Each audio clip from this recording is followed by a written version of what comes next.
Day. Here we are, day 14 of the 29 days of love, and it is Valentine's Day. Woo! So that means different things to different people, right? For some people, it is about romantic love, about being with your person, spending time together. For other people, it is a reminder of heartbreak and loneliness and being single. For other people, it is a day to celebrate themselves and being deeply in love with themselves and creating a life that they love. It has a different meaning for everyone. But no matter what your situation, I would invite you to make every day Valentine's Day. Like you don't have to wait for a special occasion or for a day to show that you love, to be loved. So if you're here with me live, thank you for being here with me live. If you are watching a replay, let me know you're watching the replay. If you have any questions or comments, leave them below or DM me. So I want to go deep into love today because, of course, it is the love day of the year. I want to talk about conscious loving, conscious coupling, next level love, and you can apply any of these things I'm talking about, whether you are single or in relationship.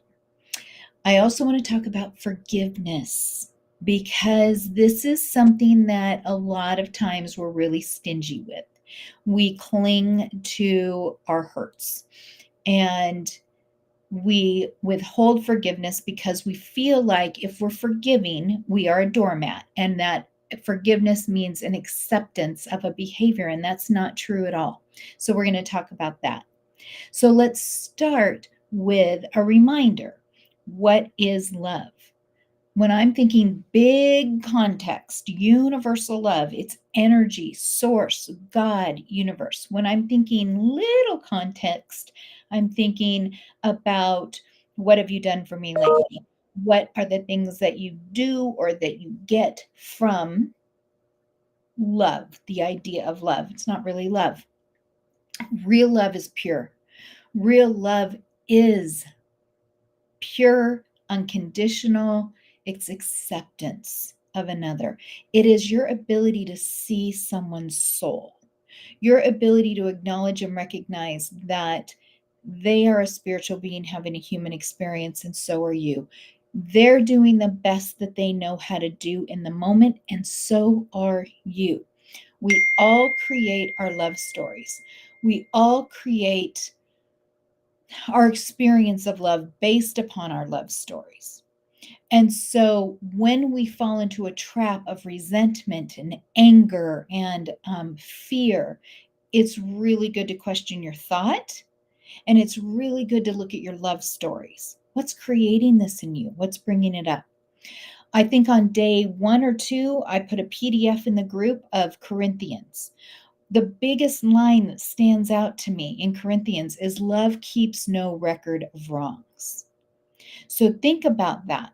Acceptance for another, acceptance for yourself, grace, kindness.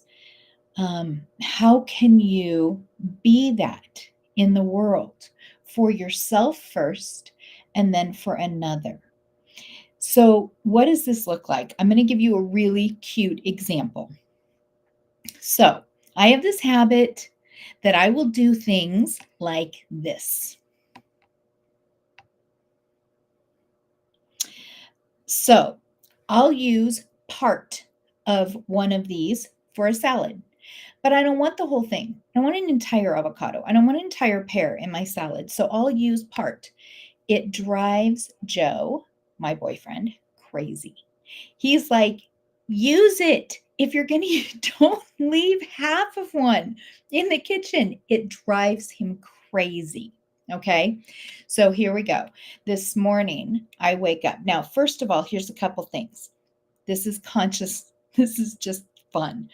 So he knows that I can't get up in the morning and make my coffee unless the kitchen's clean. So I either have to clean it before bed at night or I clean it first thing in the morning and then I make my coffee and I get on with my day. It's just a thing. So last night he stayed up extra late and he made sure that kitchen was spotless so that I could get up and make my coffee in the morning. Sometimes it really is the little things, right? This is about conscious coupling, conscious loving, being aware of your partner, anticipating their needs, knowing their love language, all the things.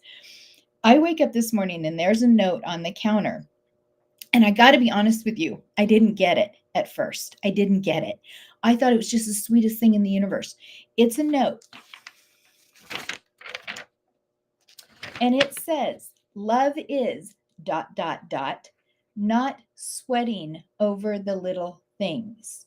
In parentheses, no matter how difficult it may be. Happy Valentine's Day. Well, he had this on the counter with my half fruits.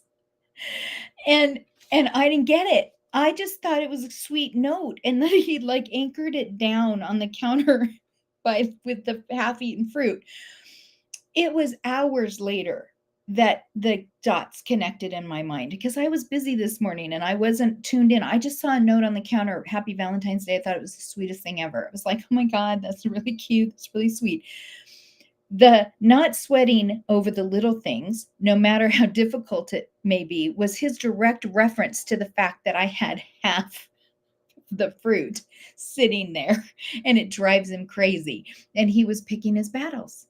He was choosing to stay in a loving state and not to make a big deal, not to get worked up. Because don't we get worked up over the silliest things sometimes? And I really, truly don't do it to make him mad. I just don't want to eat the whole thing right then, and I don't want to waste it. It's just that we're different people, right? So, love, conscious loving, very often is picking our battles. Very often, it's not sweating the small stuff, it's digging for gold. He loves so many things about me that me doing that thing is not going to question his love for me. It's not going to be a red flag. It's not a deal breaker. It's something that it was funny. I laughed so hard when I finally connected the dots. That was the cutest damn thing ever. I also woke up to a beautiful email that was a love note, like an actual love letter, because in the last 2 weeks, I reminded him that, wow, when we first met, remember when you used to write me love letters? You haven't done that in a long time. Well, he tucked that away, and then I woke up to a beautiful love letter on Valentine's Day. I appreciate those things because that is a partner that's paying attention and listening. We need to do that when we want to be consciously loving. We need to dig for gold. So often we dig for dirt. We are so focused on what they're not doing, not giving, not being, not enoughness. And we get that from our own story. So this is where forgiveness comes in as well. Because when we can learn to stay in a place where we forgive faster, that we take judgment out. So I don't know if you guys are familiar with Way of Mastery. So Way of Mastery is very like similar to A Course in Miracles. And I'm in a Way of Mastery class. And the chapter that we just started is about forgiveness. And I'm just going to grab little snippets, but know that I'm reading from the Way of Mastery. So it says, therefore, I learned and learned well that forgiveness is an essential key to healing. The opposite of forgiveness is judgment. And judgment always creates separation and guilt. Judgment will evoke a sense of guilt in the one who has been judged, unless, of course, they are perfectly awake. So there's some sentences in here that are just so like, whoa, like right between the eyes. Forgiveness is a lack of judgment. When we judge someone, we are making them potentially wrong. When we step back and we're in a state of forgiveness, we're accepting someone. We may not like the behavior, but we are accepting. We stay in a place of love.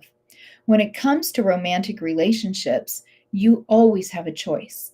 And it becomes less about whether there's love there. There can be tremendous love there, but not in alignment. You're looking for alignment. You're looking for love, of course, but you're also looking for compatibility, connection. You need to be able to communicate. You need to have things in common. You need to have a smaller list of the things that are incompatible than a big list. But when it comes to choosing to be in relationship, when you can forgive faster and when you can stay in a consciously aware state of mind where you are seeing through the eyes of love, seeing through the eyes of compassion. There's a sentence in here in The Way of Mastery that says that this is a question you should ask Spirit, Holy Spirit, God, universe, love. When you find yourself in a place of judgment, when you find yourself in a place of anger and hurt, and you're feeling resentful, and you're like asking yourself, like you're judging someone, instead, ask, what would you have me say? What is most appropriate for this other soul in this moment? You see how that takes the emphasis off of like what's been done to you, and it puts you in a state of seeing through the eyes of love and compassion for another soul. You don't have to choose to be in relationship when you're out of alignment. That is your choice. You can consciously uncouple and you can choose to step away from a relationship. But when you are in relationship, picking your is so important. Forgiving fast is so important. Letting go of the small stuff. Don't make a mountain out of a molehill. Right? That phrase, don't make a mountain out of a molehill. Like my mom used to say that all the time. And I thought, I don't even know what she's talking about. Now I do.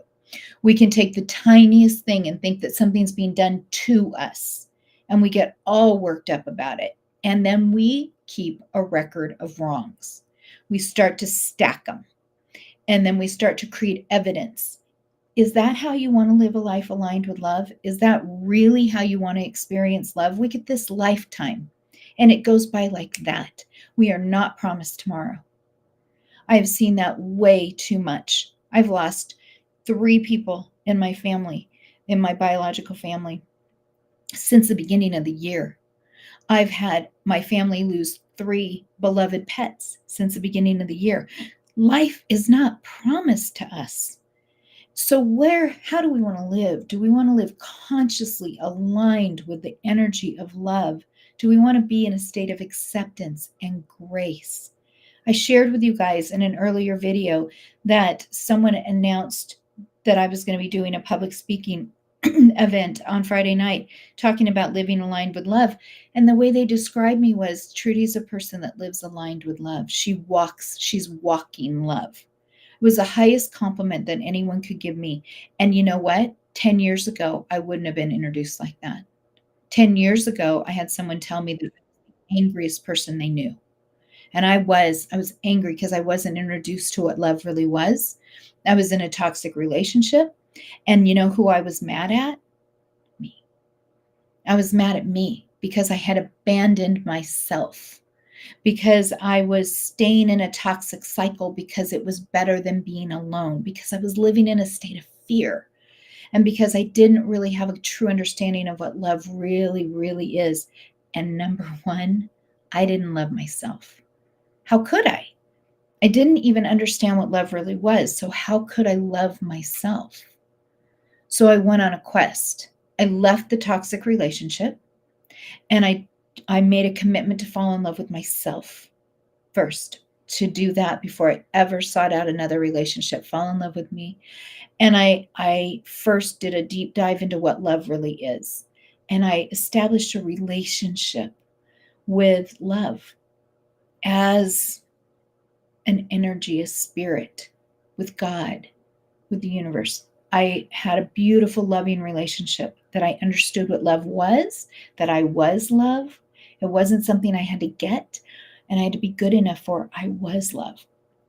I understood that I was spirit made manifest, and that means I'm love made manifest. So that was step 1.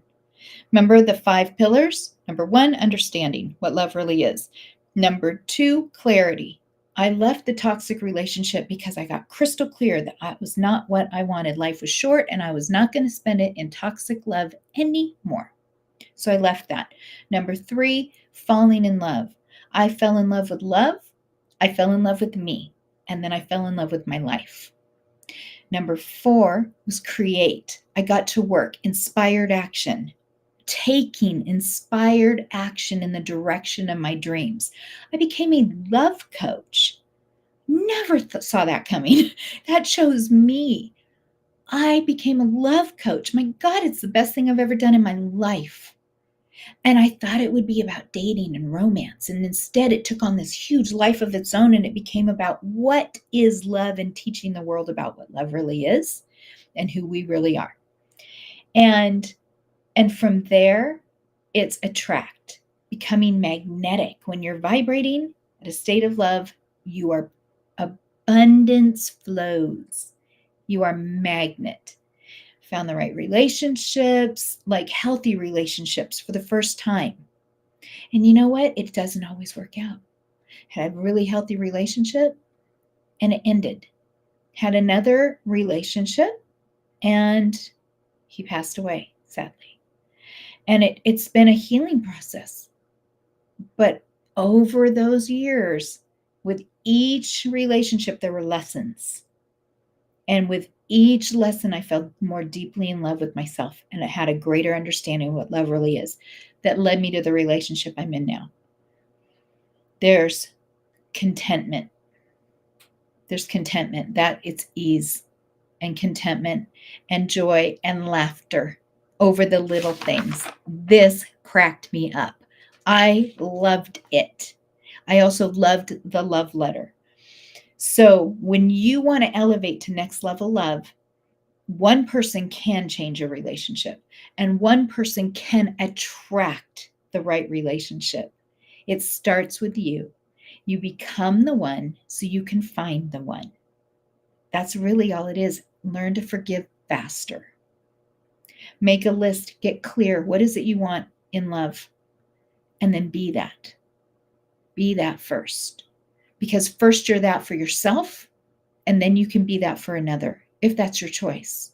I know a lot of very happily single people that choose to live life on their terms, and they don't want a romantic partnership at this stage.